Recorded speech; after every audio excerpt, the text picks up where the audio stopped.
So today we'll be discussing a case of male pattern baldness जिसमें हमने hair transplant किया। तो हमने उसमें हेयर ट्रांसप्लांट क्यों किया और उसमें कैसा इंप्रूवमेंट आया, that we will see today. So this is the case. इसका ये क्राउन एरिया है जहां हेयर फॉलिकल्स ना के बराबर बचे हैं। तो ऐसे में अगर हम पीआरपी और मेडिसिन करते भी तो कोई बहुत ड्रामेटिक इंप्रूवमेंट नहीं आता।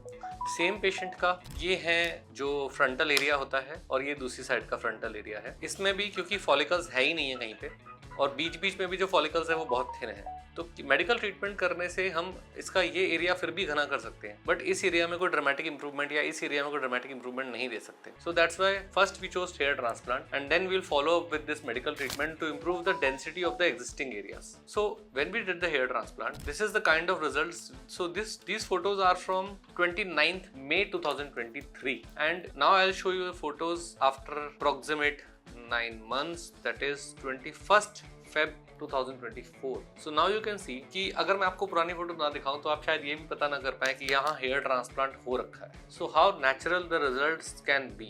Now see all the angles and see the result. This is the donor area from which we took hairs for hair transplant and still ये कोई खाली नहीं लग रहा है because जो भी बचे हुए hairs थे सबने एक दूसरे को ढक दिया है and this is his crown, as natural as it can be. Hair transplant आपके एग्जिस्टिंग हेयर्स के लिए ऑब्वियसली यूजफुल नहीं है, लेकिन जहां हेयर्स बिल्कुल खत्म हो गए हैं वहां हेयर ट्रांसप्लांट से ही बेनिफिट होता है। बट हेयर ट्रांसप्लांट करने के बाद भी बचे हुए बालों को बचाने की लगाने की मेडिसिन तो आपको लगानी ही पड़ेगी, because there are cases in which we have seen कि किसी ने 5-6 साल पहले ट्रांसप्लांट कराया था और उसने मेडिकल ट्रीटमेंट नहीं किया तो ट्रांसप्लांट वाले बाल तो बच गए, बाकी बाल चले गए।